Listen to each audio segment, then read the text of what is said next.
Going to start today's class with the confirmatory test of carbonate ion. तो heading बना लो confirmatory test of carbonate ion या ऐसे बोल दो wet test of carbonate ion.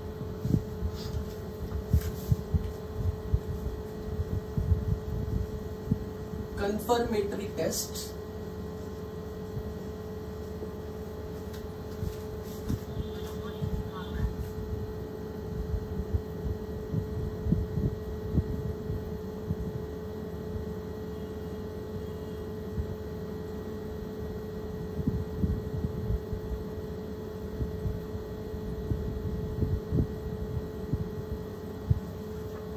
I hope I am audible to you. Okay. So we are going to start the class with the topic of confirmatory tests for carbonate ion.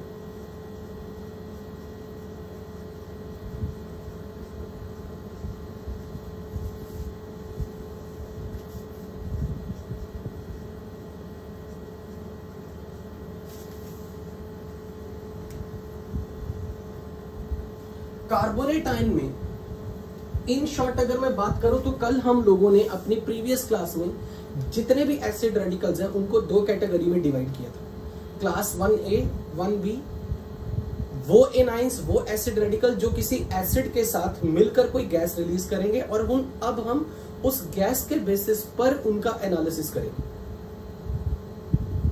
तो class 1A में जितने भी acid radicals थे वो थे जो dilute acid और concentrated acid दोनों के साथ कुछ ना कुछ गैस रिलीज करेंगे. तो पहले हम सीक्वेंस वाइज क्लास 1A के जितने भी आयंस हैं उनके 3-3 4-4 कंफर्मेटरी टेस्ट पढ़ने वाले हैं.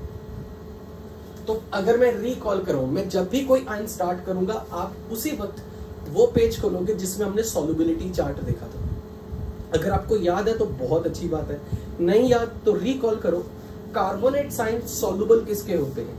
अल्कली मेटल्स के, ग्रुप 1 में अल्कली मेटल आयंस में और अमोनियम आयन के. तो ग्रुप 1 के कार्बोनेट से सॉल्युबल है, बट अगर मैं ग्रुप 1 और अमोनियम आयन को छोड़ दूं बाकी सबके कार्बोनेट्स आर इनसॉल्युबल. तो अब हम इस थीम को यूज करेंगे. इसी तरीके से बच्चों bicarbonate ions, usually bicarbonate ions are mostly soluble for all cations. At least जब मैं यहां ये वर्ड बोल रहा हूं ना for all cations, वो cations जो हमारे सिलेबस में एज ए बेसिक रेडिकल की फॉर्म में है. पर्टिकुलरली उन केटाइंस की अगर मैं बात करूं, मैं उनके लिए ऑल वर्ड यूज कर रहा हूं जो हमारे सिलेबस में केटाइंस है. वैसे जो केटाइंस हमारे सिलेबस में नहीं भी है ना, मेजॉरिटी में carbonate bicarbonate ions are usually water soluble. Okay, so bicarbonate ion are usually water soluble but carbonates are insoluble except alkali metal ions. Just a minute.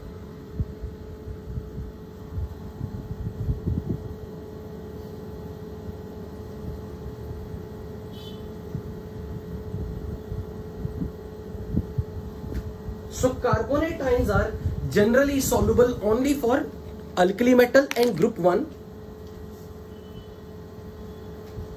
लेकिन bicarbonates are generally soluble. पहले ये चीज अपने लिए दोबारा लिख लो चाहे अपने नोट्स में. Bicarbonate ions are mostly soluble for at least all those cations जो हमारे सिलेबस में हैं. और जो केटाइंस अपने सिलेबस में नहीं भी है ना, मोस्ट ऑफ द केटाइंस के बाइकार्बोनेट जो होंगे वो वाटर सॉल्युबल है. हम इस फैक्ट को यूज करने वाले हैं. अब बात करें कार्बोनेट और बाइकार्बोनेट की नेचर के डिफरेंस में. Carbonate ion is a pure anion.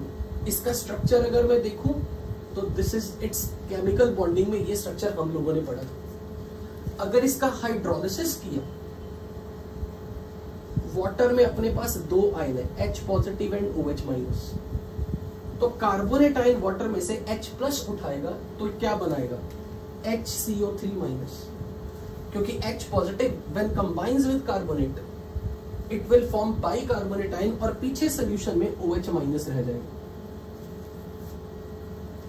HCO3 minus की अगर मैं नेचर की बात करूं, बाइकार्बोनेट आयन की,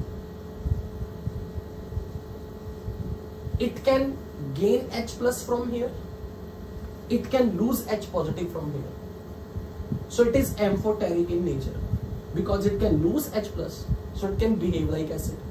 It can gain H plus from this O minus, it can play the role of a base, so overall bicarbonates are pure, they are amphoteric. But carbonate ion के पास कोई भी ऐसा acidic hydrogen नहीं है, ये सिर्फ H plus gain कर सकता है, इसलिए carbonate can play the role of only base. अगर किसी ने कहा कि ये बेस की तरह रोल प्ले करता है, इसका प्रूफ क्या है, तो आप बोलोगे carbonate when dissolved in water produces OH minus. ये एम्फोटेरिक है, पर ये very very strong base, ionic equilibrium में आपने ये पढ़ा था कि it is one of the strongest base. So hydroxide की नेचर बेसिक है, इसलिए कार्बोनेट का एक्वस सोल्यूशन हमेशा बेस की तरह बिहेव करेगा। Aqueous solution of carbonate ion is alkaline, but bicarbonates are amphoteric because it can lose H positive as well as can gain H positive, so it can play the role of acid as well as base when dissolved in water. Confirmatory test शुरू करने से पहले हमें ये basic information पता होनी चाहिए इन दोनों के structural feature. It has acidic hydrogen, it does not have acidic hydrogen, it's purely base but it's more like amphoteric. Okay, एक फैक्ट हमने ये नोट किया। दूसरा fact, carbonates of group 1 cations, lithium, sodium, potassium, rubidium, caesium and ammonium are water, क्या लिखूं, soluble, insoluble? बच्चों solubility chart देख के बताओ। Water soluble.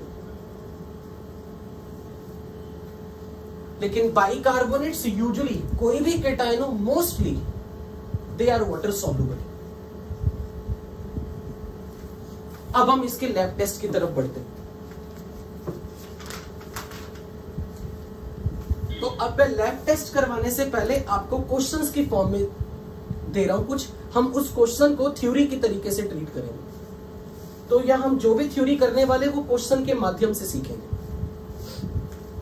मान लो मैंने आपको एक सॉल्ट दे दिया, इस सॉल्ट को मैंने नाम दे दिया, let's say this is ACO3।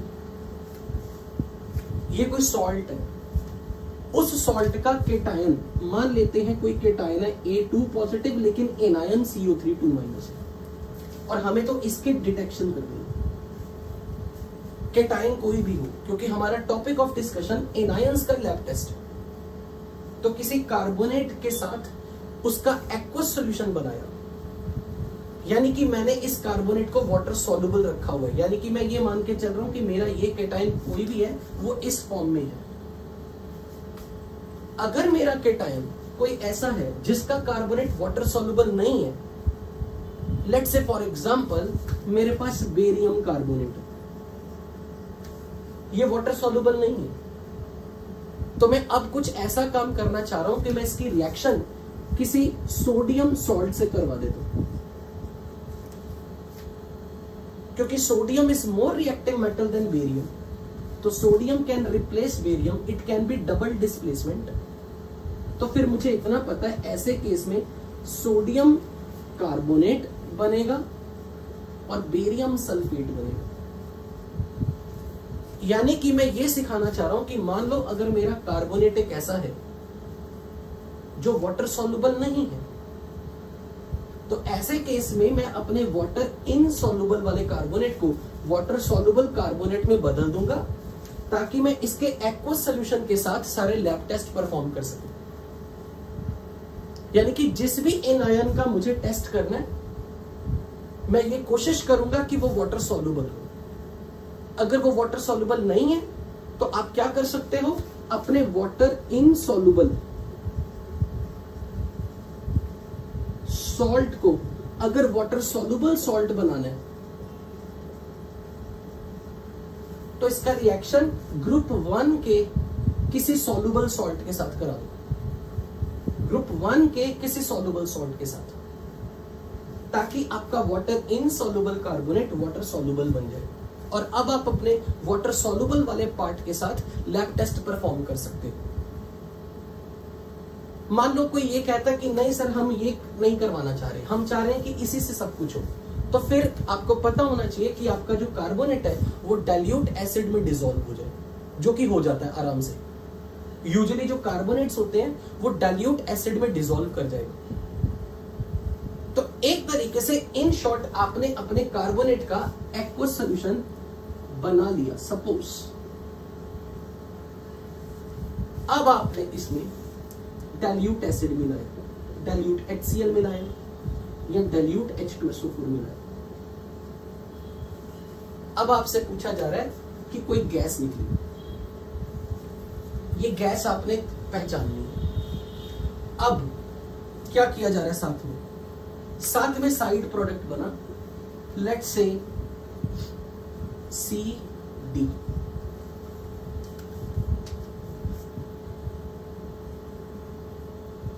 This gas is now passed through lime water, baryta water,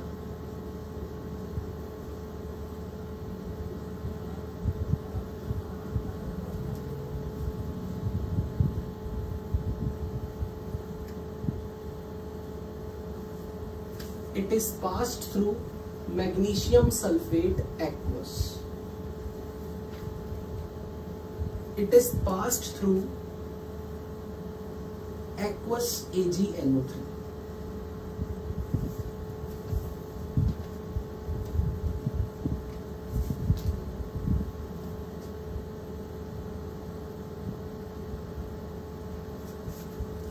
इसके लिए हम ये लिख रहे हैं टेस्ट, लेट्स से इसी के साथ MgSO4 सिल्वर नाइट्रेट। अब आपको पूछा जा रहा है कि इन रिएक्शंस का प्रोडक्ट बताओ। यही हमारे लैब टेस्ट है, कंफर्मेटरी टेस्ट। चलो देखो, I am repeating for you. मेरा एक कार्बोनेट सॉल्ट है, या तो ये वाटर सॉल्युबल होगा या ये वाटर इनसॉल्युबल होगा। अगर इसका केटायन इस लिस्ट में से है तो मेरा ये कार्बोनेट वाटर सॉल्युबल है।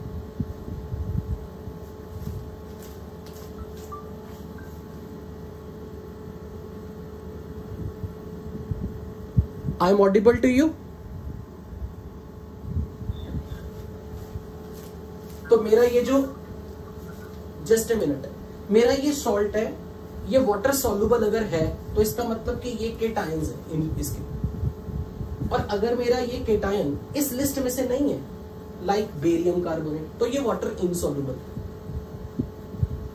अगर आपको कंफर्मेटरी टेस्ट करना है तो इट इज ऑलवेज एडवाइजेबल कि आप अपने वाटर इनसॉल्युबल कार्बोनेट को किसी तरह वाटर सॉल्युबल कार्बोनेट में कन्वर्ट कर लो। This is one option.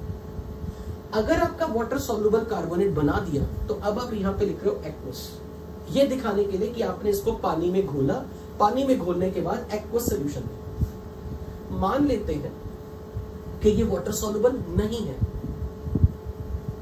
तो फिर आप उस वाटर इनसॉल्युबल कार्बोनेट पर सीधा डाइल्यूट एसिड डाल दो, कोई ना कोई गैस निकलेगी और उस गैस के साथ हम लैब टेस्ट करेंगे। और अगर ये वाटर सॉल्युबल है तो बहुत अच्छी बात है, क्योंकि देखो कार्बोनेट अगर आपके सामने है ना, चाहे सॉल्युबल फॉर्म में, चाहे इनसॉल्युबल फॉर्म में, चाहे ये वाटर सॉल्युबल फॉर्म में हो, चाहे वाटर इनसॉल्युबल फॉर्म में हो, डाइल्यूट एसिड के साथ मिलकर वो गैस तो जरूर रिलीज करेगा। इट इज ऑलवेज सजेस्टेड कि जो भी हमारा सॉल्ट अगर वाटर इनसॉल्युबल है, if you know the method to make it water soluble, it is always advisable कि वाटर सॉल्युबल वाले पार्ट के साथ आप रिएक्शन करो। क्यों? क्योंकि जब आपकी चीज वाटर सॉल्युबल होगी ना, अब आपने मान लो उसमें से कुछ ऐड किया, ऐड करने से सॉल्युबल चीज में कुछ ऐड करने से प्रेसिपिटेट बन गए, तो वो हमारा कंफर्मेटरी टेस्ट माना जाता है। इसलिए कंफर्मेटरी टेस्ट लाने के लिए इट इज ऑलवेज रिकमेंडेड कि आप अपने इनसॉल्युबल सॉल्ट को सॉल्युबल फॉर्म में कन्वर्ट कर लो। और यदि आप कह रहे हो कि हमें नहीं करना ऐसा, तो फिर आप सिर्फ एक तरीका कर सकते हो, अगर आपका ये सॉल्ट इनसॉल्युबल फॉर्म में है तो सिर्फ उसे डाइल्यूट एसिड में डिसॉल्व करके जो गैस निकलेगी उस गैस के माध्यम से आप डिटेक्ट करोगे कि वो कार्बोनेट है। अब मुझे ये पता है कि अगर मुझे ये रिएक्शन कोई पूछे, लेट्स से यहां पर सोडियम कार्बोनेट है सपोज, तो सोडियम कार्बोनेट HCl के साथ रिएक्ट कर रहे हैं।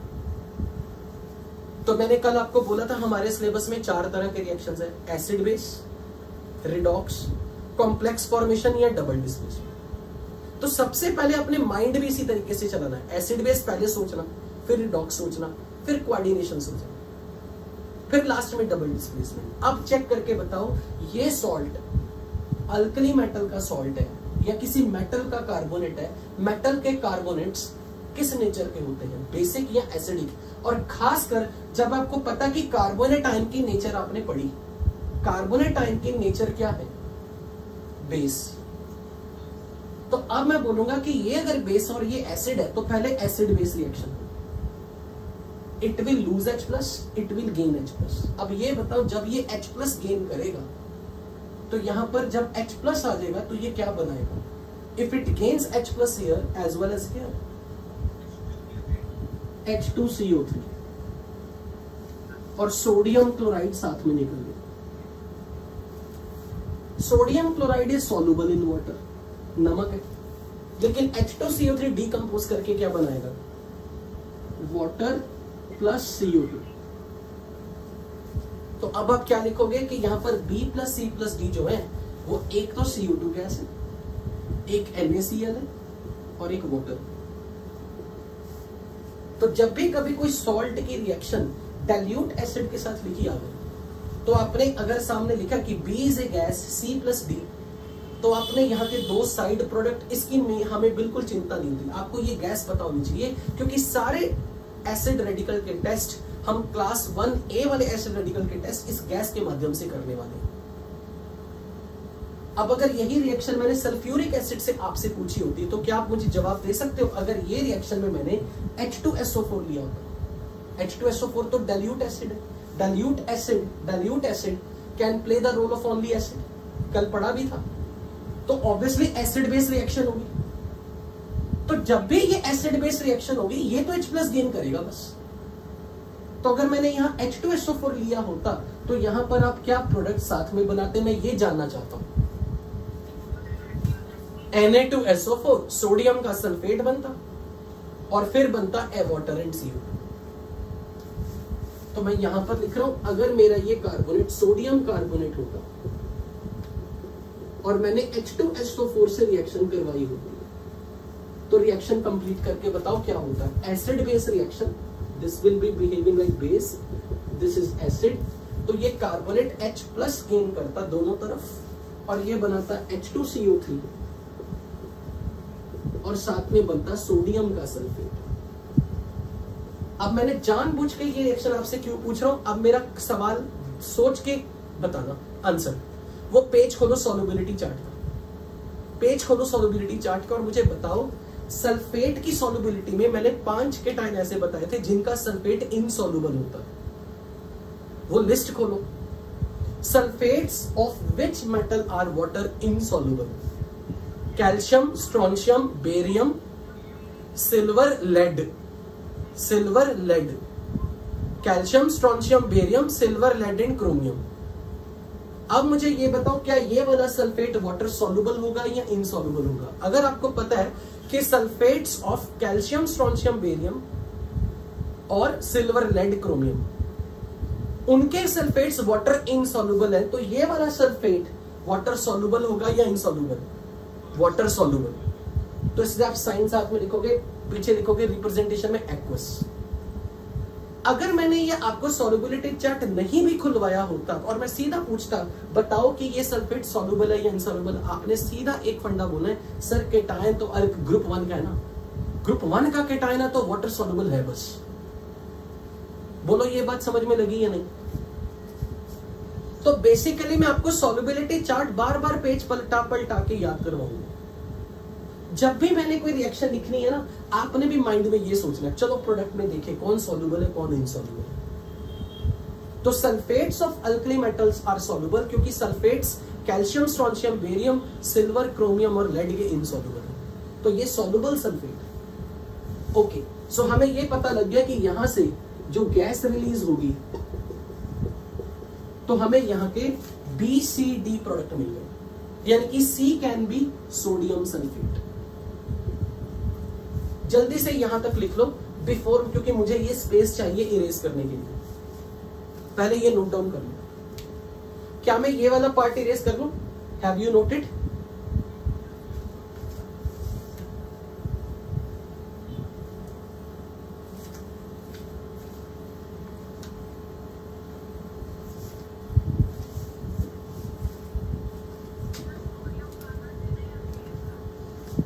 हमें केटायन से तो कोई मतलब ही नहीं ना। अगर ये सोडियम कार्बोनेट है तो फिर यहाँ पे सोडियम क्लोराइड सोडियम सल्फेट है। अगर ये बेरियम कार्बोनेट होता तो बेरियम क्लोराइड बेरियम सल्फेट होता। हमें केटायन से तो मतलब ही, हम तो एनाइन की लैब टेस्ट कर रहे हैं। अगर मैं यहाँ बेरियम कार्बोनेट लेता तो बेरियम कार्बोनेट सल्फ्यूरिक एसिड के साथ मिलकर बेरियम सल्फेट बनाता और H2CO3 तब भी बनती, तब भी गैस निकलती। बस फर्क कितना है, तब यहाँ बेरियम सल्फेट होता तो मैं कहता हूं उसके प्रेसिपिटेट्स आएंगे, क्योंकि sulphate of barium is insoluble.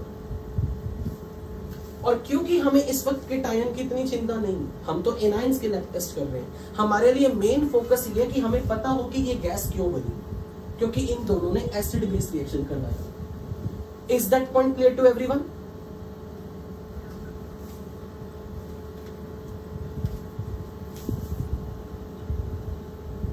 वही तो अब चेक करने वाले हैं। हमें अपनी थ्योरी वाइज पता है कि ये CO2 है। अब हम चेक करने वाले कि ये CO2 है, ये कैसे कंफर्म करें। अब हम इसके कंफर्मेटरी टेस्ट करने लगे। ये जो सामने मैंने देखे, this is confirmatory test number 1, confirmatory test number 2। तो अब मैं निकलने वाली गैस को लाइम वाटर से पास कराऊंगा। What is lime water? Calcium hydroxide. बच्चों जल्दी से ये नोट करो, मुझे ये स्पेस चाहिए।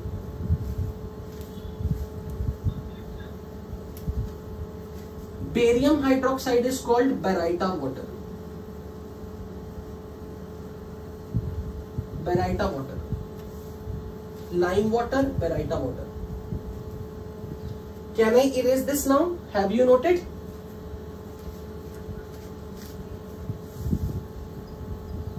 Can I erase this?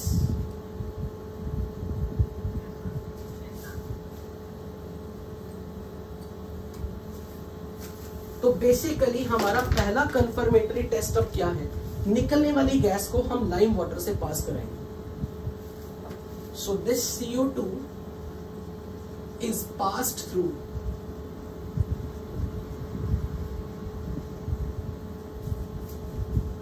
lime water and baryta water.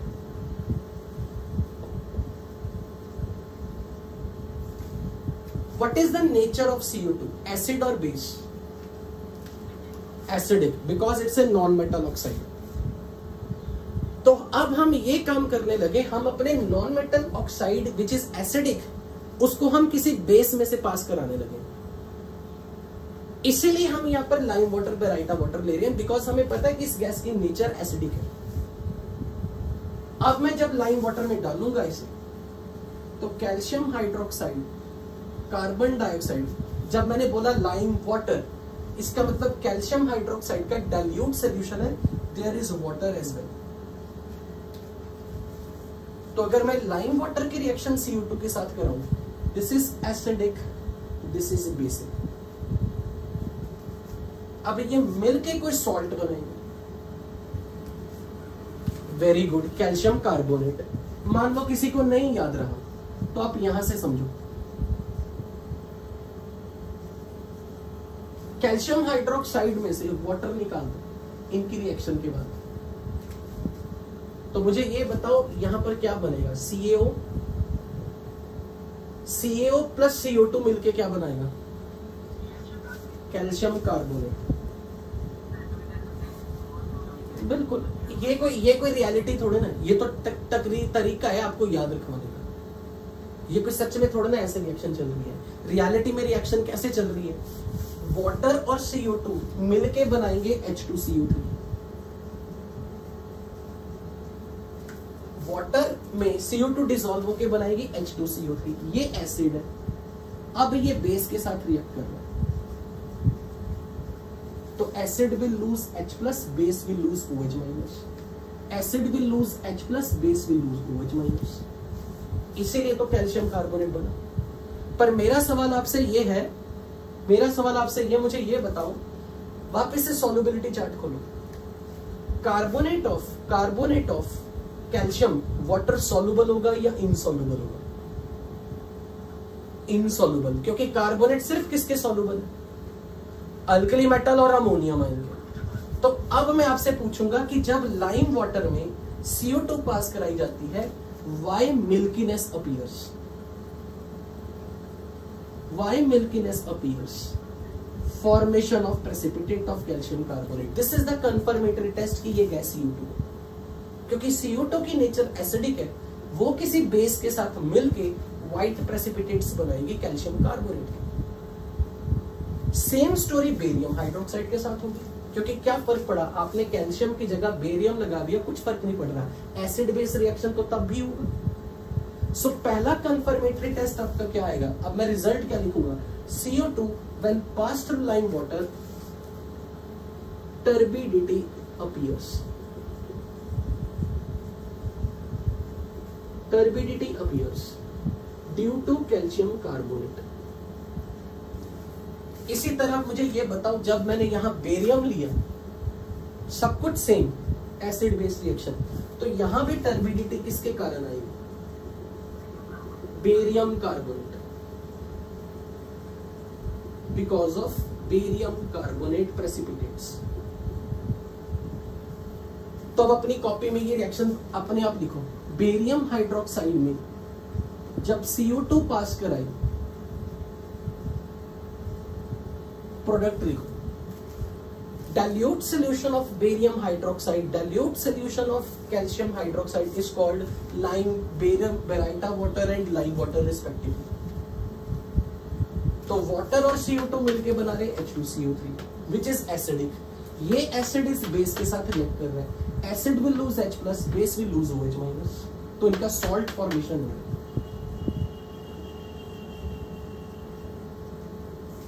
Formation of the carbonates makes the solution milky.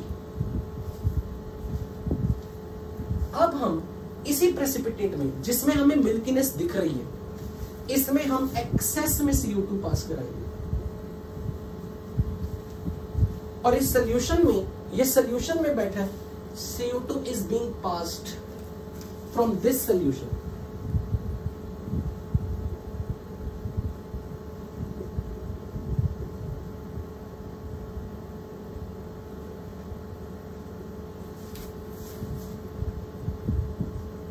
अब क्वेश्चन पूछा जाएगा, व्हाइट टर्बिडिटी तो आ गई, अब हमने इसमें CO2 एक्सेस में पास करेंगे। अब क्वेश्चन है कि क्या होगा? लिसन केयरफुली, ध्यान से सुनना। आपके पास कार्बोनेट बन चुका है, अगर मैं इस रिएक्शन में कार्बोनेट में एक्सेस में CO2 और वाटर डालूंगा, इट फॉर्म्स बाइकार्बोनेट आयन। अगर मैं रिएक्शन बैलेंस करूं तो ये एक्चुअल में क्या हो रहा है, ध्यान से समझना। CO2 is being passed through the solution, तो CO2 वाटर के साथ मिलके क्या बनाएंगे? CO2 वाटर के साथ मिलके H2CO3 बनाएंगे, और जब इसके कांटेक्ट में कार्बोनेट आयन आएगा, क्योंकि कार्बोनेट की पीपीटी में हमने ये गैस पास करवाई है, तो now it will play the role of only acid और base, it can play the role of base. It can play the role of acid. So it will lose H plus, it will gain H plus. तो अगर इसने H plus loose कर दिया, इन दोनों के reaction से अगर इसने H plus लूज कर दिया तो ये बना कुछ ऐसा, और जब इसने H plus गेन किया ये बना कुछ ऐसा. चेक करो क्या दोनों बाइकार्बोनेट है. इसलिए मैंने ये रिएक्शन लिखी कि कार्बोनेट में अगर हमने CO2 और वाटर पास कराया तो वही कार्बोनेट बाइकार्बोनेट में कन्वर्ट हो जाएगा. और मुझे अभी बताओ, थोड़ी देर पहले मैंने आपको क्या बोला, क्या ये वाटर सॉल्युबल होते हैं या इनसॉल्युबल? तो जो मिल्कीनेस वाटर सॉल्युबल है बाइकार्बोनेट्स, इसलिए जो मिल्कीनेस हमें बिगिनिंग में दिख रही है वो कुछ देर बाद मिल्कीनेस डिसअपीयर हो जाती है. दिस इज कंफर्मेटरी टेस्ट कि अगर हमने पहले लाइम वाटर पास कराया उस गैस में से, पहले तो हमें मिल्कीनेस दिखती है. क्यों दिख रही थी? क्योंकि वो इसके कारण था, क्योंकि आप बेस डाल रहे थे. आपके पास जब कार्बोनेट बन गए, जब आपने उसी पीपीटी वाले सोल्यूशन में आपने और गैस पास की, तो जो भी पीपीटी बन रहे थे वो फिर से इनसॉल्युबल से सॉल्युबल फॉर्म में आते. और इनसॉल्युबल से सॉल्युबल फॉर्म में आना इज अनदर लैब टेस्ट, क्योंकि आपने पीपीटी डिसॉल्व करवा दी. तो insoluble carbonates when they come in contact with CO2 taken in excess, they convert to form bicarbonate. Why? Because of this reaction, acid base reaction, and precipitates dissolve. तो इसलिए question आता है कि पहले milkiness आती है, फिर जब हम CO2 एक्सेस में पास करते हैं मिल्कीनेस डिसअपीयर्स. अब ये बताओ, मिल्कीनेस डिसअपीयर का कोई रीजन है आपके पास या ब्लाइंडली रटा आपने? क्या रीजन है? Because bicarbonates are formed which are soluble. Same चीज यहां, ditto same. When CO2 is passed, carbonate H2CO3 के साथ एसिड बेस रिएक्शन करेगा, as I have explained here, and you will get bicarbonate of barium.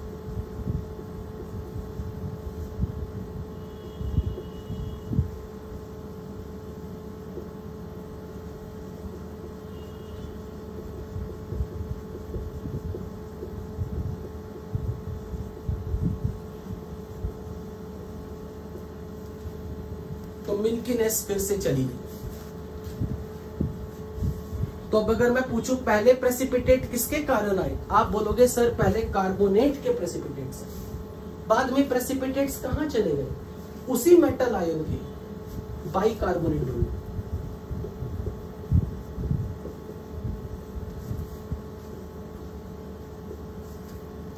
Any doubt up to here? Any doubt up to here?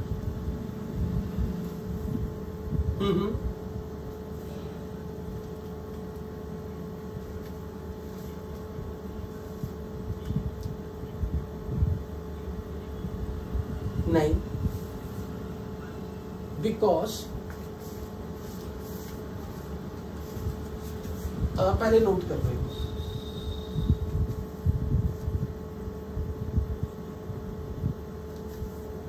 Noted? Okay.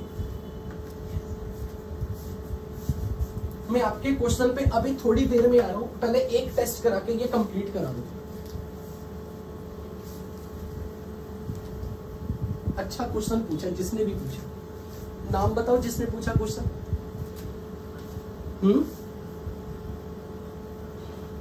मैं नहीं सुन पाया नाम. सायम. अच्छा ठीक है, इतना कौन ट्रेवल करेगा अपने सामने. ओके, नेक्स्ट टेस्ट जो मैंने यहां लिखा हुआ, अब ध्यान से सुनो. ये जो टेस्ट मैं परफॉर्म करने वाला हूं, मैग्नीशियम सल्फेट टेस्ट, हमारा third confirmatory test for carbonate. तो पहले तुरंत मुझे बताओ, क्या ये सल्फेट मैग्नीशियम का है, क्या ये वाटर सॉल्युबल होगा या इनसॉल्युबल होगा? लिस्ट चेक करो सल्फेट वाली. Calcium, strontium, barium, calcium, strontium, barium, silver, chromium, lead के सल्फेट इनसॉल्युबल. तो ये मैग्नीशियम का सल्फेट है, तो ये वाटर सॉल्युबल है या नहीं? सॉल्युबल, इसीलिए मैंने एक्वस लिखा। और अगर मैं वाटर सॉल्युबल चीज डाल रहा हूं तो मैं कंफर्मेटरी टेस्ट तभी मानूंगा अगर वाटर सॉल्युबल चीज डालते वक्त कोई इनसॉल्युबल पीपीटी बन के आए। इसका मतलब कि मेरा ये कार्बोनेट सॉल्युबल होना चाहिए। सॉल्युबल प्लस सॉल्युबल मिलके अगर एक इनसॉल्युबल बनाएंगे तो कंफर्मेटरी टेस्ट है, क्योंकि आंखों को तभी कोई चीज ऑब्जर्व होगी पीपीटी फॉर्मेशन जब पहले सोल्यूशन ट्रांसपेरेंट हो। ट्रांसपेरेंट सोल्यूशन में एकदम से कुछ पीपीटी बन जाए। इसका मतलब जब मैं सॉल्युबल चीज डाल के कोई कंफर्मेटरी टेस्ट बोल रहा हूं तो मेरा इनिशियल मटेरियल कार्बोनेट का ही मैं लैब टेस्ट कर रहा हूं, पर वो सॉल्युबल कार्बोनेट हो। अगर ये कार्बोनेट सॉल्युबल हो या ना हो, इसको एसिड से कोई लेना देना नहीं है, क्योंकि एसिड में इनसॉल्युबल कार्बोनेट जनरली डिसॉल्व कर जाता है और डिसॉल्व करने के बाद निकली हुई गैस के साथ आपने लैब टेस्ट कर दिया। लेकिन अगर आप मैग्नीशियम सल्फेट डालकर कोई कंफर्मेटरी टेस्ट डिक्लेयर करना चाहते हो तो मेक इट श्योर कि आपका ये कार्बोनेट वाटर सॉल्युबल हो, क्योंकि अगर ये वाटर इनसॉल्युबल हुआ, पहले भी पीपीटी थे, आपने कोई चीज डाली, अब भी पीपीटी है, it is not called as some visual change, there won't be any visual change. PPT पहले भी थे, पीपीटी अब भी है। पहले टेस्ट ट्यूब के अंदर सब कुछ क्लियर सोल्यूशन हो, ट्रांसपेरेंट सोल्यूशन, और ट्रांसपेरेंट सोल्यूशन में कुछ मिलाया और एकदम से पीपीटी आए, तब हम मानेंगे कि उसके विजुअल इफेक्ट्स है, वो कंफर्मेटरी टेस्ट है। So this test of magnesium sulphate which is third confirmatory test is performed with the soluble carbon. Now अब मैं इन दोनों को मिक्स कर रहा हूं। अब ध्यान से सुनना, अगर कोई पूछे कि मैग्नीशियम सल्फेट क्यों यूज कर रहे हैं, क्योंकि हमें पता है इनके आपस में केटायन एनायन एक्सचेंज अगर हुआ, डिस्प्लेसमेंट रिएक्शन अगर हुई, तो मैग्नीशियम का कार्बोनेट बनेगा। और मुझे ये बताओ, क्या कार्बोनेट मैग्नीशियम का वाटर सॉल्युबल होगा या इनसॉल्युबल होगा? इनसॉल्युबल। तो इसलिए हम ऐसा केटायन चूज कर रहे हैं जिसका सल्फेट तो वाटर सॉल्युबल हो, पर उस केटायन का कार्बोनेट वाटर इनसॉल्युबल। हालांकि आपको ये रटना नहीं है, MgSO4 ये क्वेश्चन में दिया रहेगा कि इस सॉल्युबल कार्बोनेट में MgSO4 डाला, बताओ क्या होगा। तो हम बोलेंगे कि केटायन एनायन एक्सचेंज होगी तो मैग्नीशियम का कार्बोनेट बनेगा which is PPT, which will appear as PPT।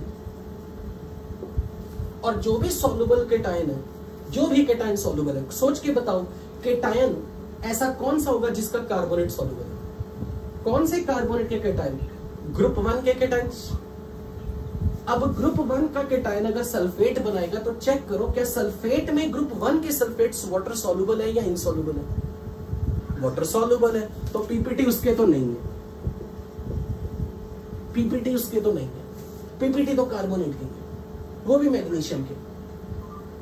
So this is water soluble, it is only water insoluble.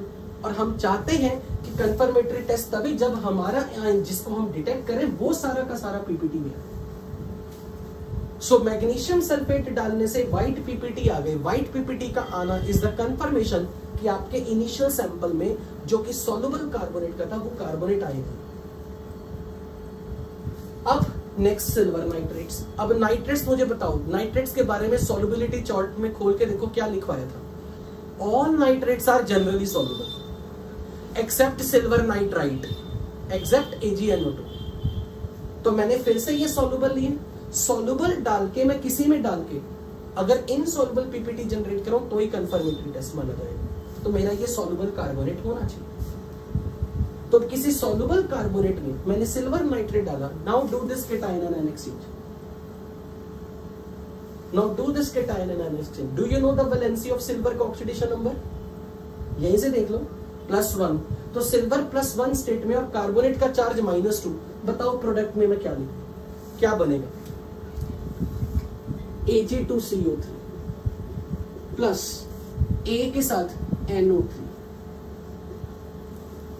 और जब मैं बोल रहा हूं कि ये सॉल्युबल कार्बोनेट है तो ये केटायन कौन सी फैमिली का होगा? कौन सी फैमिली के कार्बोनेट से सॉल्युबल है?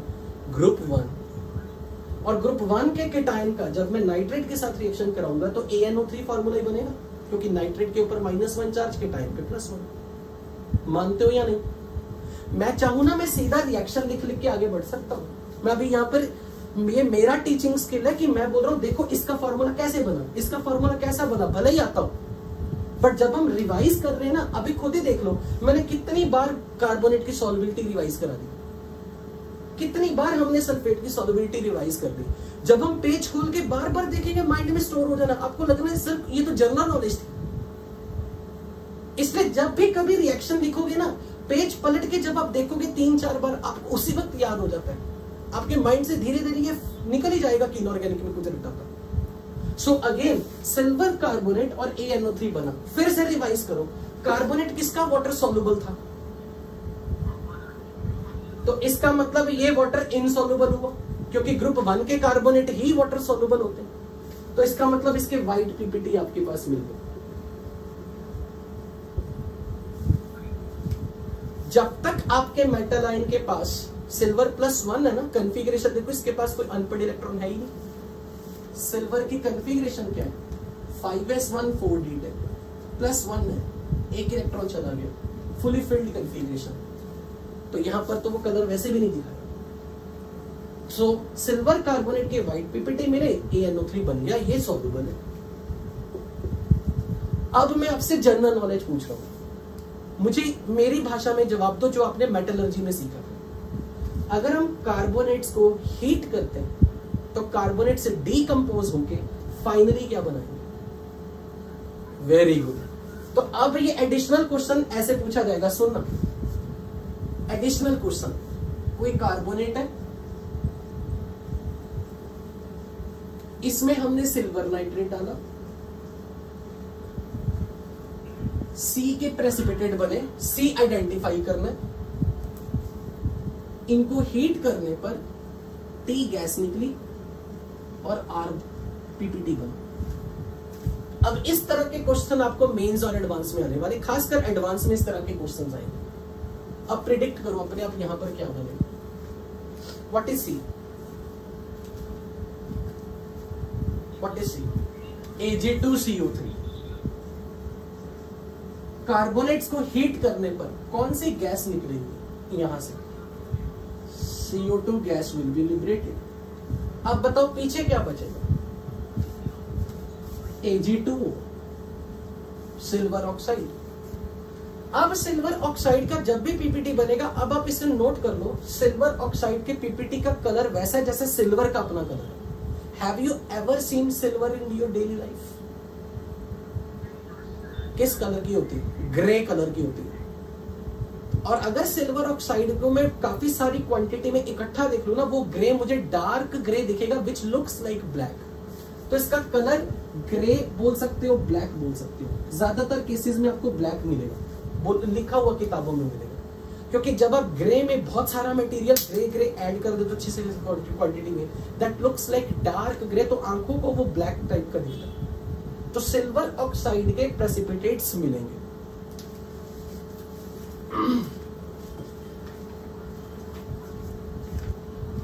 हवा में पड़ी होती, very good very good very good, बिल्कुल ठीक। पर मुझे अभी तक जितनी रिएक्शंस दिखी, मुझे ये पहले बताओ कि आपको लग रहा है कि प्रीटी मच रीजनेबल, या सच में इनऑर्गेनिक में रट्टाफिकेशन वाली फीलिंग ही चल रही है क्या? तो अब हम आगे सारा चैप्टर मोस्टली कोशिश करेंगे रीजनेबल फॉर्म में चले। अब मैंने आपको अगला क्वेश्चन ये पूछना है, क्वेश्चन की फॉर्म में, how to distinguish between carbonate ion and bicarbonate ion. इनमें अगर डिफरेंस करना हो तो वो कैसे पता करें? दो डिफरेंस मैं सिखा चुका हूं। इसका aqueous solution is purely basic, it is amphoteric. तो अब मैं अगर आपसे ये पूछूं, इन दोनों में कौन एसिड में डिसॉल्व कर सकता है? दोनों, क्योंकि ये एम्फोटेरिक है। तो एसिड में डिसॉल्व कौन करेगा? जिसके पास बेसिक कैरेक्टर हो। तो ये तो बेसिक कैरेक्टर कैरी कर रहा है, ये तो एसिड में डिसॉल्व होगा। ये भी एसिड के साथ रिएक्ट कर सकता है क्योंकि ये एम्फोटेरिक है। अच्छा, बेस में कौन डिसॉल्व नहीं होगा? ये नहीं होगा, पर ये हो जाएगा, इसके पास एसिडिक हाइड्रोजन। तो हमें एक डिफरेंस इनका नेचर, एक डिफरेंस हमें समझ में आ गया कि इनकी एम्फोटेरिक और बेसिक नेचर के बेस पे अगर मैंने बेस में डिसॉल्व करने की कोशिश की तो बाइकार्बोनेट बेस के साथ रिएक्ट कर जाएगा, ये बेस में रिएक्ट नहीं करेगा। तो एक तो ये डिफरेंस हो गया। दूसरा मुझे ये बताओ, कार्बोनेट्स ग्रुप 1 के छोड़ के यूजुअली वाटर सॉल्युबल है या इनसॉल्युबल है?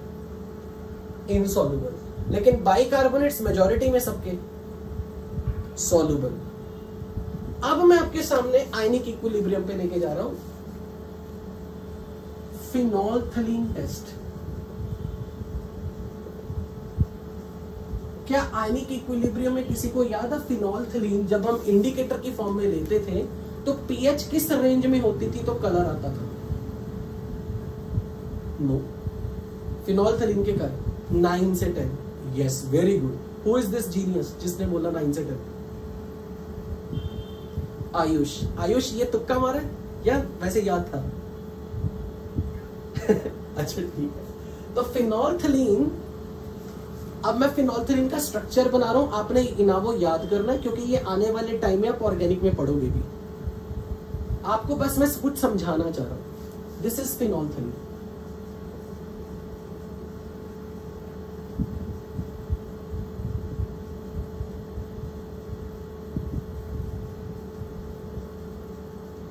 और ये structure I am pretty much sure आपने तब आयनिक इक्विलिब्रियम में पढ़ा था जब हम इंडिकेटर की थ्योरी पढ़ रहे हैं।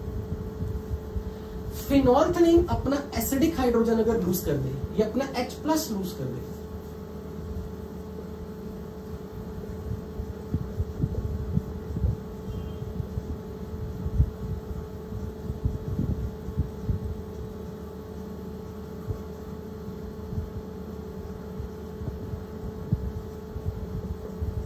ऑर्गेनिक आप इतनी पढ़ ही चुके हो कि phenols are acidic in nature.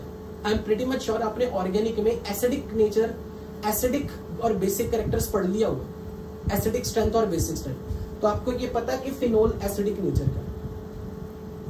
अब ये बताओ, जब फिनोल H+ लूज करेगा उसने ये कुछ बना दिया। अगर मैं इसका रेजोनेटिंग स्ट्रक्चर दिखाऊं आपको तो ये +M का सबसे स्ट्रॉन्ग ग्रुप है, O- +M इफेक्ट की लिस्ट में सबसे आगे है O-। तो ये रेजोनेटिंग स्ट्रक्चर बना के कुछ ये इस फॉर्म में ले आएगा।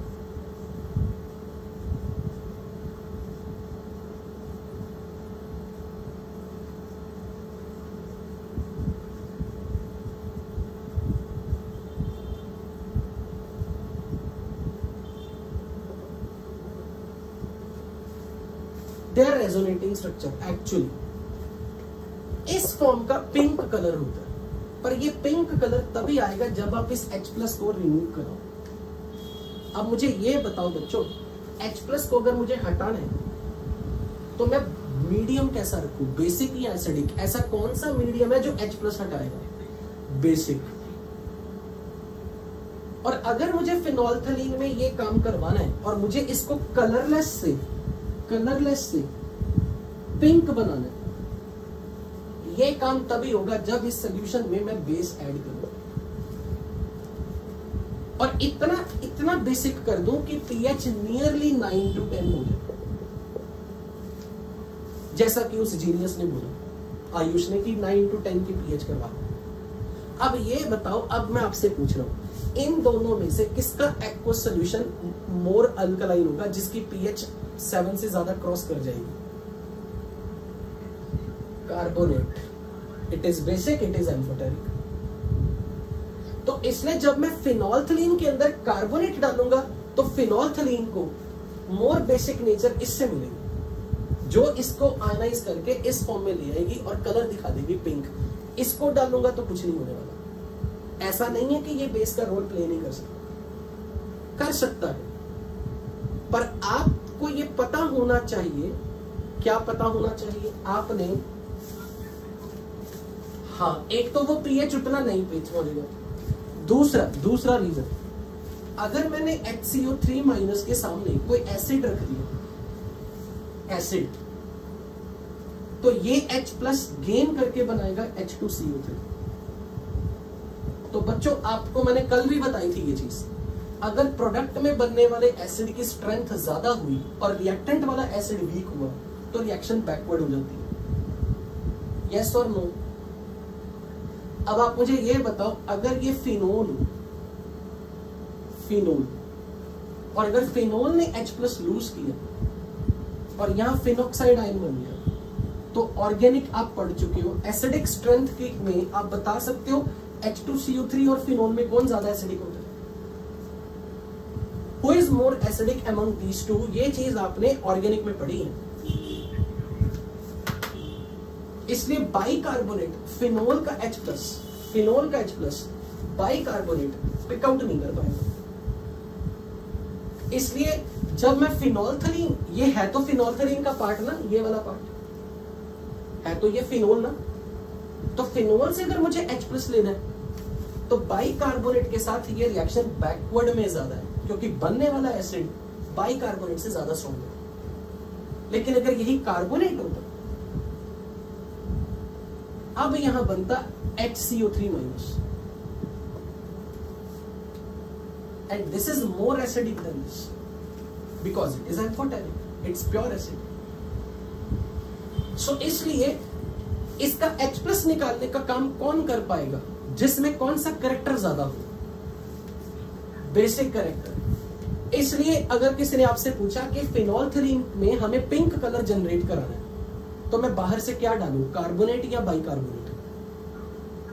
तो ये उनको डिस्टिंग्विशिंग करने का लैब टेस्ट हो गया कि फिनोल्थलीन के साथ अगर मुझे पिंक कलर लेना, add carbonate, bicarbonate on adding in phenolphthalein do not change the colour.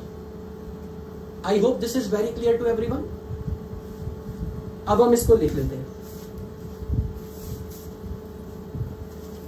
सो फिनोल्थलीन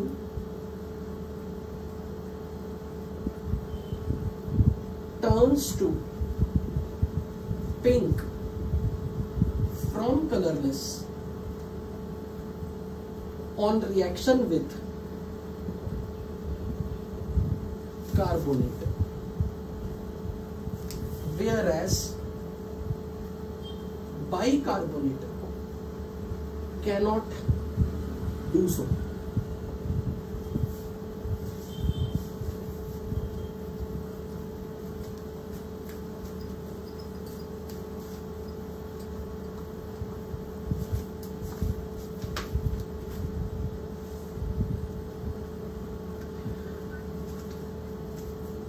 ये वाला part it's optional, not mandatory.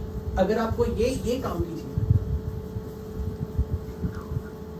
अभी कोई डाउट नहीं, मुझे पढ़ाने दो, मुझे खत्म करने दो, फिर मैं अपने आप बोलूंगा कि भी स्टार्ट आस्किंग योर डाउट। अपने डाउट लिख लो ताकि भूल ना जाओ क्या पूछना। ओके, अब मैं क्वेश्चन की फॉर्म में दे रहा हूं।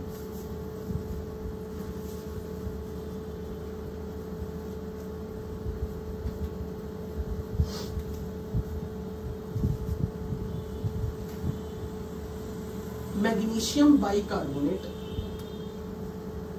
on heating produces R gas, PKPPT and water. You have to predict R and D.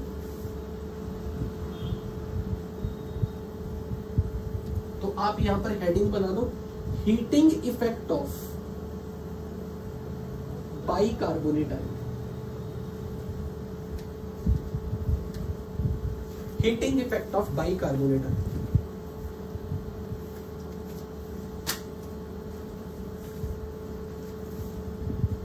पहले ये मुझे बताओ, क्या ये वाटर सॉल्युबल होगा या इनसॉल्युबल? ये बाइकार्बोनेट है। ओके, अब जब मैं बाइकार्बोनेट ले रहा हूं यहां पे 2, तो मुझे पहले इसकी reaction what you can predict, tell me what is its nature? What is its nature? Amphoteric. So it can play the role of both acid and base. तो जब इन दोनों की रिएक्शन होगी, one will play the role of acid, other will play the role of base. तो मुझे बताओ, अगर ये एसिड का रोल प्ले करेगा तो ये क्या लूज करेगा? H+. It will lose H+. और ये अगर बेस का रोल प्ले करे, it will gain H+. तो मुझे प्रोडक्ट में रिएक्शन लिख के दिखाओ, it is gaining H+.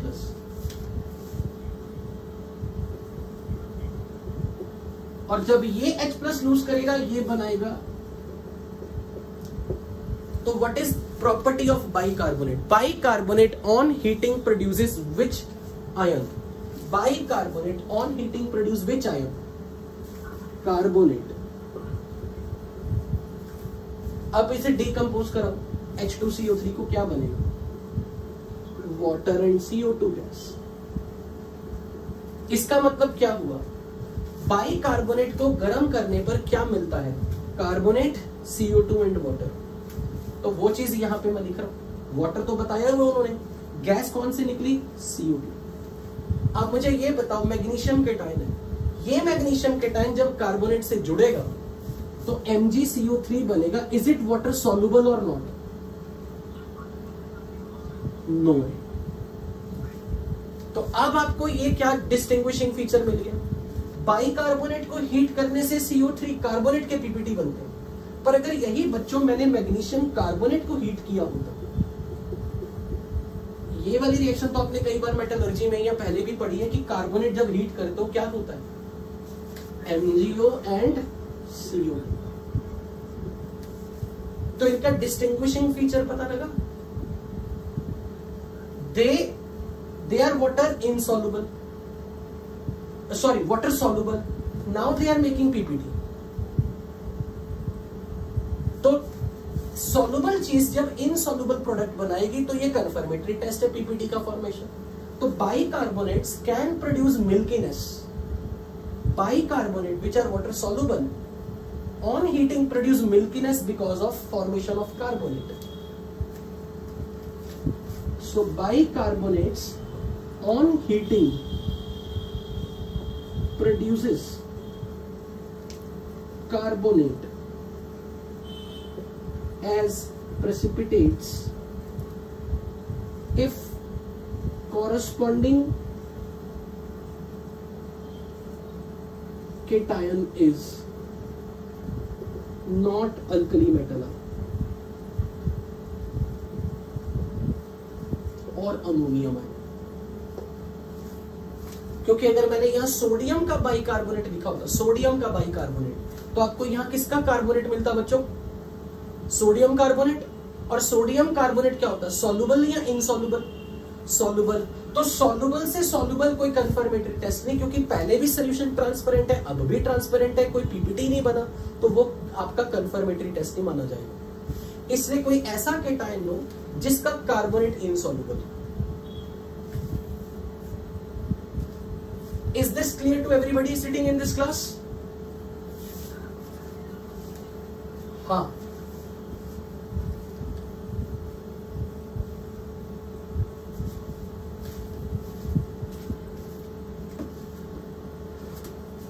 अब मैं यहां प्योर जेई एडवांस के लिए कुछ लिखवा रहा हूं।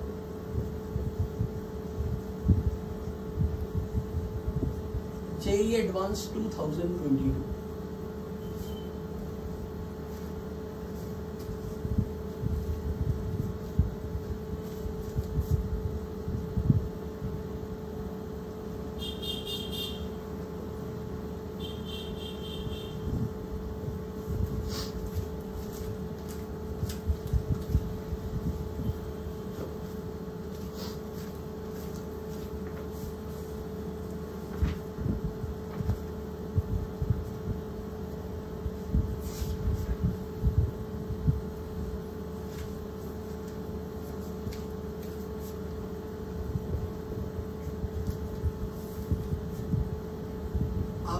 कब देना एग्जाम जे एडवांस का? Next year, this year?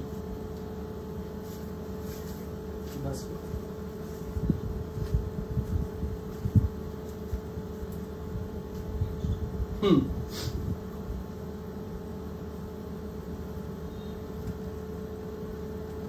यहां पर अब एक राइम नोट करो।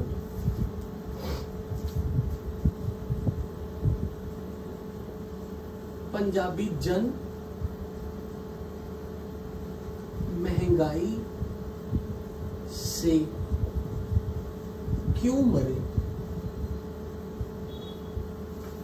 फेवरेट मेरा पंजाबी आपको मालूम है कौन सा केटाइन की बात हो रही है? लेड। अच्छा, जन से एक्सपेक्ट करो यहां कौन मिलता जुलता?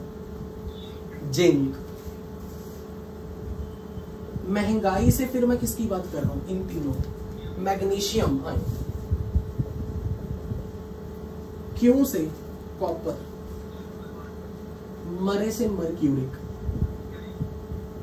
अब ये राइम क्यों लिखवा रहा हूं, कई बार क्वेश्चन ऐसे पूछा जा सकता है, 4 ऑप्शन देके, which of the following cation form basic carbonate, which of the following metal ions can form basic carbonate. तो मैं पहले आपका ये टर्म सिखाने लगा हूं, what do you mean by basic carbonate.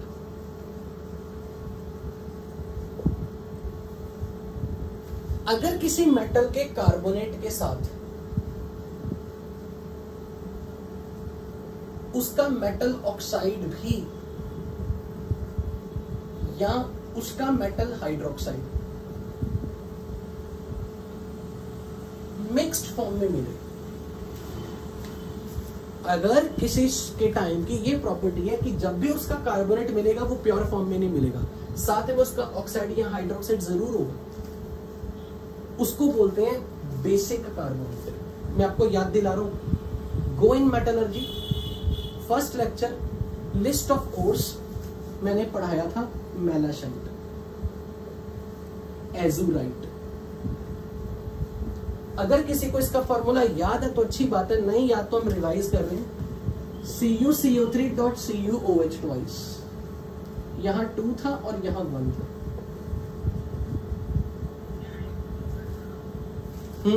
एजोराइट है, एजोराइट। किसी का कार्बोनेट अपने ही हाइड्रोक्साइड के साथ मिक्स्ड कंपाउंड की फॉर्म में हो, we call it as it is basic copper carbonate.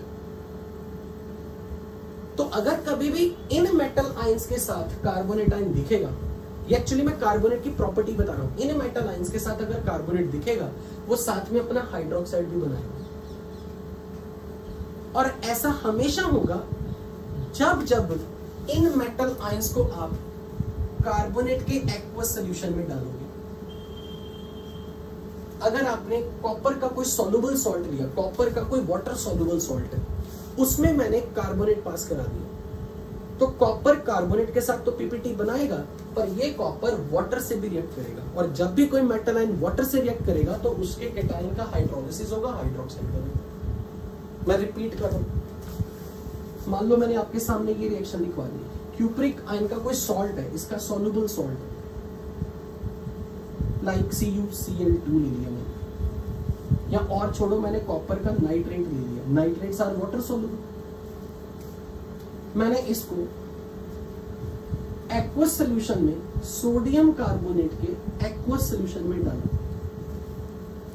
तो जब मैंने एक्वस सॉल्यूशन लिखा तो वाटर इज इन एक्सेस, तो हमारी केटाइन एंड एनायन एक्सचेंज हम एक्सपेक्ट करते हैं कि ये कॉपर जो है वो कार्बोनेट के साथ मिलके CuCl3 बना, पर साथ के साथ जब वाटर बैठा हुआ है तो क्यूप्रिक आयन का हाइड्रोलिसिस भी होगा। और आयनिक इक्विलिब्रियम में आपने पढ़ा था, क्यूप्रिक आयन का अगर हाइड्रोलिसिस होगा तो मुझे रिएक्शन बता सकते हो क्या होगी। वाटर में तो 2 आयन है, H पॉजिटिव और OH माइनस, CuOH ट्वाइस साथ में मिलेगा,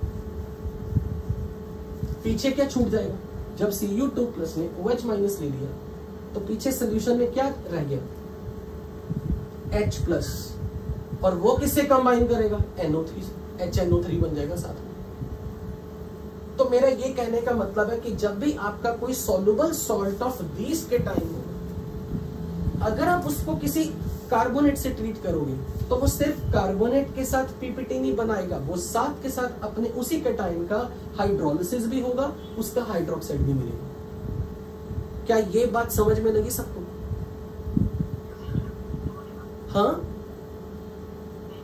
NaNO3 भी बनेगा, बिल्कुल बनेगा, NaNO3 भी बनेगा, बिल्कुल सही बोला। So point of discussion is कि जिन मेटल आयंस को मैं यहां लिस्ट में लिखवा रहा हूं, उनको जब भी आप एक्वस सॉल्यूशन ऑफ कार्बोनेट में डालोगे तो वो कार्बोनेट से तो पंगा लेंगे, पर वो वाटर के साथ हाइड्रोलाइज भी होंगे, और फिर वो इनके साथ मिक्स्ड फॉर्म में दिखेगा। सो ये मेरे को यहां पे आपको राइम में लिखवाना था, these metal ions form basic carbonates and all basic carbonates are water insoluble. they are in PPT form. So all these basic carbonates are insoluble PPT.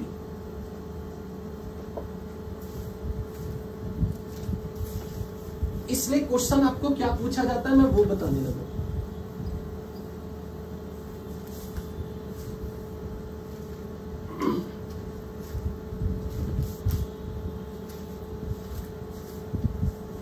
Question is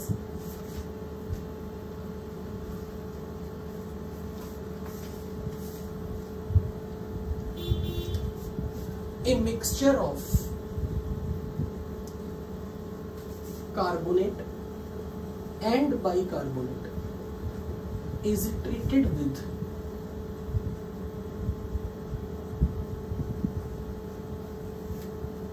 mercurous nitrate. इस line में ये note करना, मैंने एक editing कर रहा हूं, mercury +1 state में, +1 state mercurous is treated with mercurous nitrate.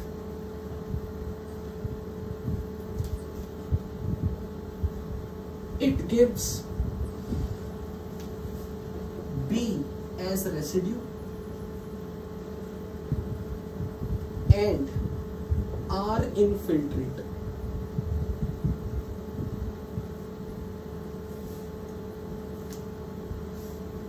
R on heating with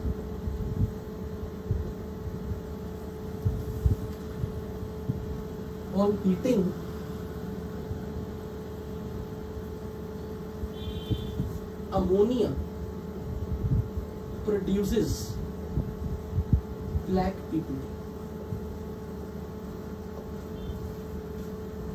Identify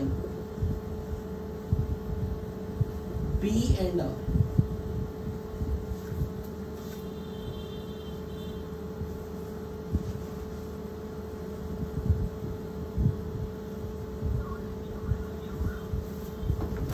नहीं, मैंने बोला ना मर्क्यूरस आयन, मर्क्यूरस आयन अगर दिख रहा है ना, अच्छा हुआ ये चीज पूछ भी नहीं, पर मैं वैसे ये बता चुका हूँ इलेक्ट्रोकेमिस्ट्री में. मर्क्यूरस आयन की प्रॉपर्टी है कि जब भी वो पानी में रहेगा वो डाइमर बनाएगा, इसलिए ये कभी भी वाटर के अंदर इस फॉर्म में नहीं दिखेगा आपको, वो हमेशा इस फॉर्म में दिखेगा. जब हमने ये चीज तब बताई थी जब हमने इलेक्ट्रोकेमिस्ट्री में कैलोमल इलेक्ट्रोड किया था कि मर्क्यूरस आयन डाइमराइज होता है सोल्यूशन में हमेशा. It exist as this in aqueous solution. इसलिए जब मुझे मर्क्यूरस का नाइट्रेट बनाना है तो फॉर्मूला में कैसे लिखूंगा, this is mercurous, this is nitrate. Formula बनाते वक्त वैलेंसीज इंटरचेंज, तो इसके पैरों में तो 1 आ गया तो कुछ चेंज नहीं, पर ये 2 अब इसके पैरों में जाएगा. तो अब इस क्वेश्चन में क्या हो रहा है, कोई कार्बोनेट और बाइकार्बोनेट का मिक्सचर है,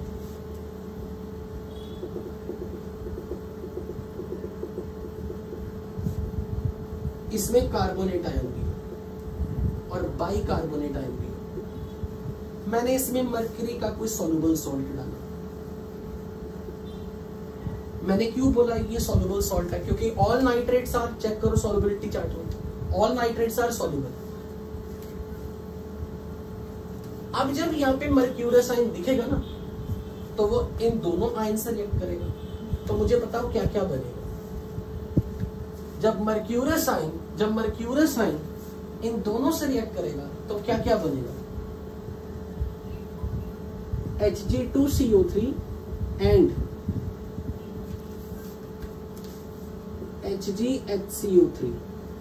पर मैंने बोला ना कि ये मरकरी का +1 में ये ऐसे आएगा Hg2HCO3 ट्वाइस. क्यों, Hg2 2+ और बाइकार्बोनेट आयन है, वैलेंसीज इंटरचेंज करो, बताओ क्या फॉर्मूला है. इसको कभी 2 से 2 नहीं काटना, कभी नहीं काटना, क्योंकि इसकी कंडीशन है कि ये इस फॉर्म में ही रहेगा सोल्यूशन. ये नहीं दिमाग लगाना सर ये 2 से 2 काट देते हैं, ऐसा होता तो मैं यहाँ ये क्यों नहीं काट रहा हूं. समझ में आ रही मेरी ये बात. ये छोटे छोटे पॉइंट्स नहीं आपको किसी ने बताने, इसमें मैं प्राउडली बोलता हूँ, ओवर कॉन्फिडेंटली, कि मैं ही बताता हूँ कि ऐसे यहाँ 2 से 2 नहीं काटना मर्क्यूरस आयन के केस में. अब मैं आपसे ये पूछ रहा हूं, इसमें मेरी गलती बताओ. और खासकर मैं हिंट दे रहा हूं इस राइम को। वेरी गुड, शाबाश। कि मरकरी का कार्बोनेट ही नहीं बनेगा अकेला, मर्क्यूरस का हाइड्रोक्साइड भी बनेगा। इसलिए साथ में मुझे ये लिखना चाहिए था कंपाउंड ऐसे Hg2CO3 dot Hg2OH twice X, क्योंकि ये जरूरी नहीं हमेशा 1:1 रेशो में रहेगी, ये कोई भी रेशो हो सकती है। हर मेटल आयन के लिए ये रेशो अलग है, पर आपके माइंड में ये आना चाहिए। अगर आपके माइंड में ये आता है ना तो आप डेफिनेटली कहलाओगे कि ब्रिलियंट स्टूडेंट हो, क्योंकि आपको ये पता है कि इन मेटल आयंस का साथ में उनका हाइड्रोक्साइड भी बनेगा। और अगर मर्क्यूरस हाइड्रोक्साइड बनाना है, this is mercurous ion, hydroxide OH minus, formula बना के दो, क्या आएगा?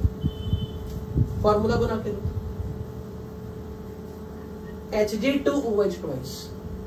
But mercurous hydroxide is very unstable, it decompose easily, इसलिए जब ये decompose करता है it will remove water. Mercurous hydroxide does not exist in the solution even at room temperature, it decomposes. तो ये decompose करके क्या बनाएगा साथ में?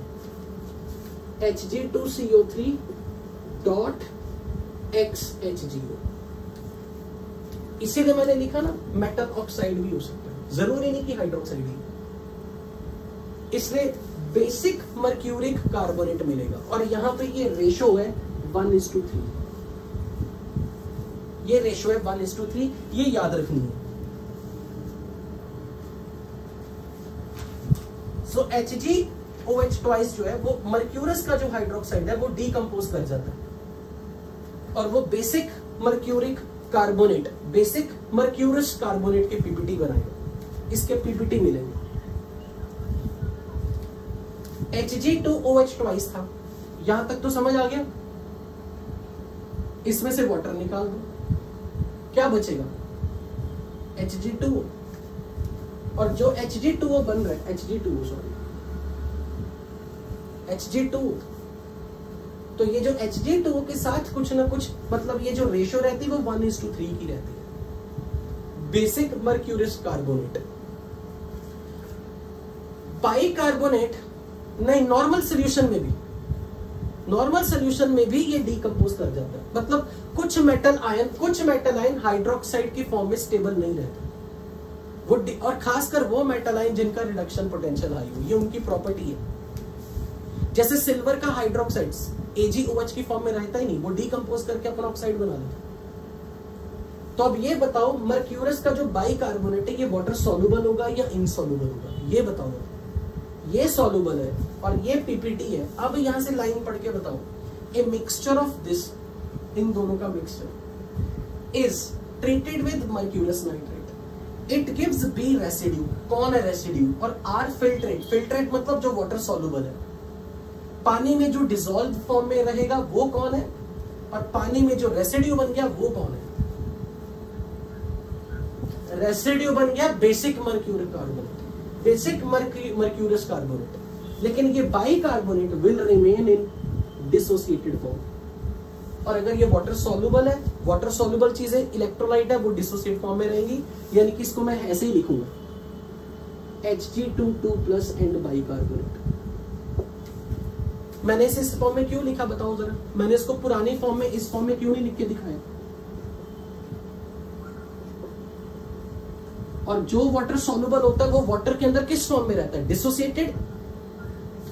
इसीलिए हम इसे फाइनली लिखेंगे, bicarbonate will remain bicarbonate, but carbonate के साथ पीपीटी बन जाएगा। तो अब आपके सामने ये लैब टेस्ट हो गया। अगर मेरे पास यहाँ पे मर्क्यूरस का कोई सॉल्ट है तो कार्बोनेट के तो पीपीटी बन जाएंगे, पर bicarbonate will remain in dissolved form. और यहां पे मैं ऐड ऑन कर रहा हूं, ये चीज ना मर्क्यूरी +2 के साथ भी है।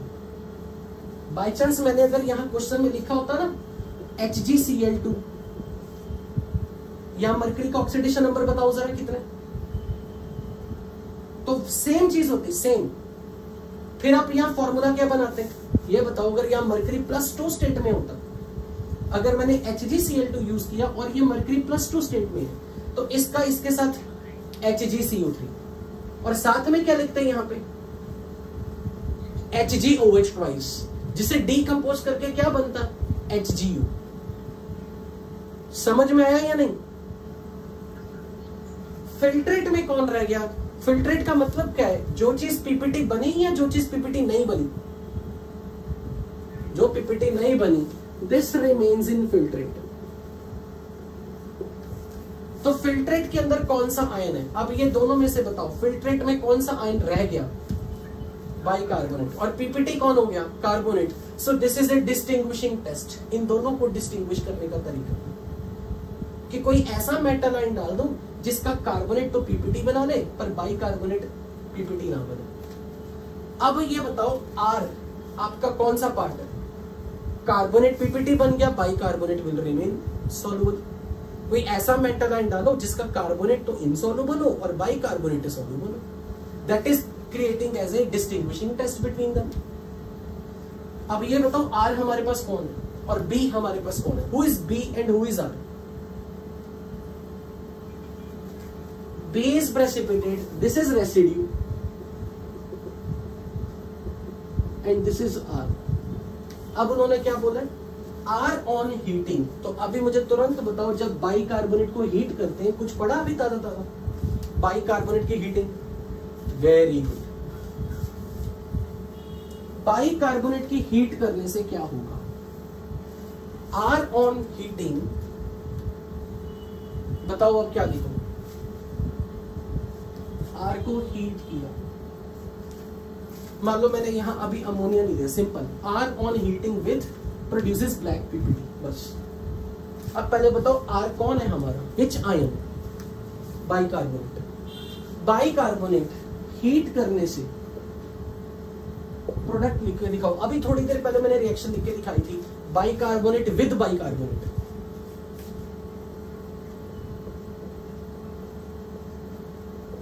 रीजन है आपके पास या रट के बोल रहे हो? They will be acid base reaction. क्या बनेगा? Carbonate plus CO2 and water. कौन सा आयन है सोल्यूशन में? केटायन, मर्क्यूरस या फिर मर्क्यूरिक, जो भी आपने डाला। मर्क्यूरस नाइट्रेट डाला तो मर्क्यूरस, अगर मर्क्यूरिक डाला तो मर्क्यूरिक। तो ये जो भी कार्बोनेट बनेगा, ये मर्क्यूरस या मर्क्यूरिक किसी का तो होगा। मानते हो या नहीं? अब आप ये बताओ, फाइनली जब आप हीट करो, कार्बोनेट भी तो डीकंपोज करेगा। बोलो, कार्बोनेट डीकंपोज करते हैं या नहीं? How can you forget calcium carbonate decompose करके क्या बनाता है? तो फाइनली ये कार्बोनेट डीकंपोज करके क्या बनाएगा? CO2 गैस तो चली गई, पीछे जो भी मेटल आयन है, जो भी मेटल आयन है, मर्क्यूरस या मर्क्यूरिक, उसका क्या फाइनली बनेगा? ऑक्साइड।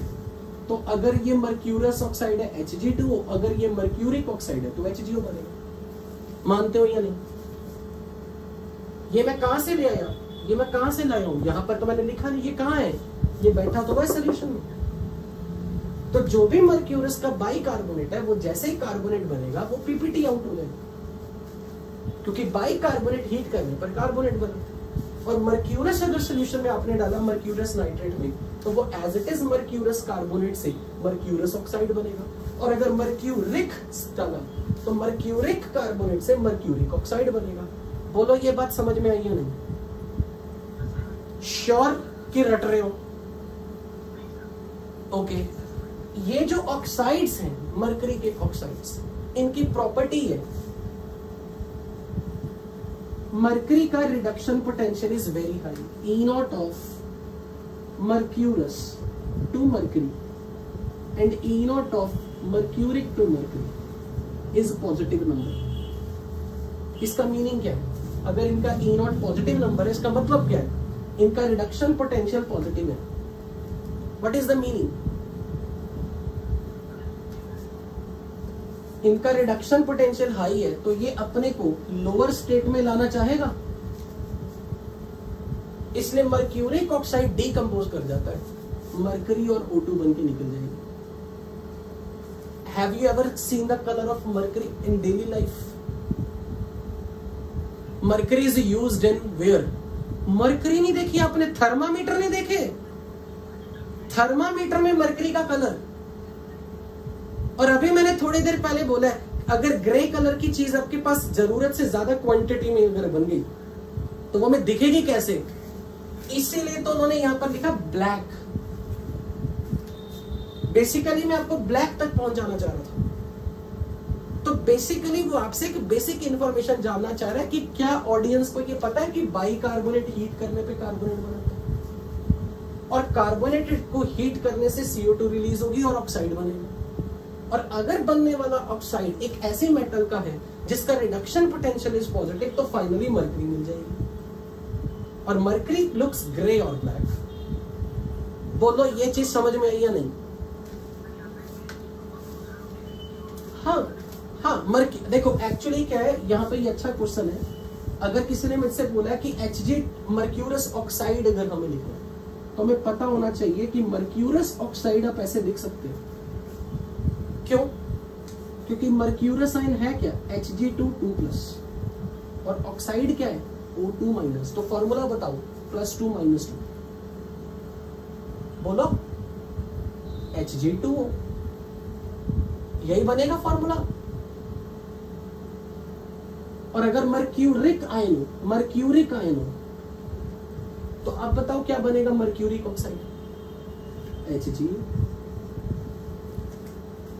सो जो मर्क्यूरस ऑक्साइड है, मर्क्यूरस ऑक्साइड वो डीकंपोज करके मर्करी बना देगा। हालांकि ये रिएक्शन पार्शियली करेक्ट है, ये फुल करेक्ट नहीं है, लेकिन मैं इसका असली चीज अभी नहीं सिखाने वाला क्योंकि ओवरलोडिंग हो जाएगी। बट आपको मुझे जो सिखाना था, जिन मेटल के ऑक्साइड्स, जिन मेटल्स का SRP पॉजिटिव है, उनके ऑक्साइड्स हीट करने पे मेटल बनाएंगे। और इसके लिए आपको कभी नहीं भूलना चाहिए सिल्वर का ऑक्साइड, क्यूप्रस ऑक्साइड, जिन मेटल का रिडक्शन पोटेंशियल पॉजिटिव है उनके ऑक्साइड्स डीकंपोज करके मेटल फॉर्म में आएंगे। आई होप कि आपको ये लेक्चर याद हो। इलेक्ट्रोकेमिस्ट्री में एप्लीकेशन ऑफ इलेक्ट्रोकेमिकल सीरीज में ये लिखवाया था। आई डोंट नो कि किसी को याद है या नहीं, पर नोट्स में ये चीज बताई थी कि जिन मेटल्स का रिडक्शन पोटेंशियल पॉजिटिव नंबर होता है उनको रिड्यूस होना बहुत पसंद है, तो उनके ऑक्साइड ही उन्हें डीकंपोज करके मेटल फॉर्म में ले आएंगे। और अगर आपको ये बात अभी भी यकीन नहीं आ रही मेरी, तो मैं आपको एक मेटलर्जी में एलिंगम डायग्राम में लेके जा रहा हूं। एलिंगम डायग्राम में हमने ये पढ़ा था, डेल्टा G0 वाली लाइन जब 0 वाली लाइन को टच करती थी, इससे ऊपर क्या होता था, किसी भी मेटल ऑक्साइड की लाइन जब ऊपर जाती थी, इसके बाद डीकंपोजिशन। और एलिंगम डायग्राम खोल के आज जरूर देखना कि सिल्वर और कॉपर की लाइन सबसे ऊपर थी।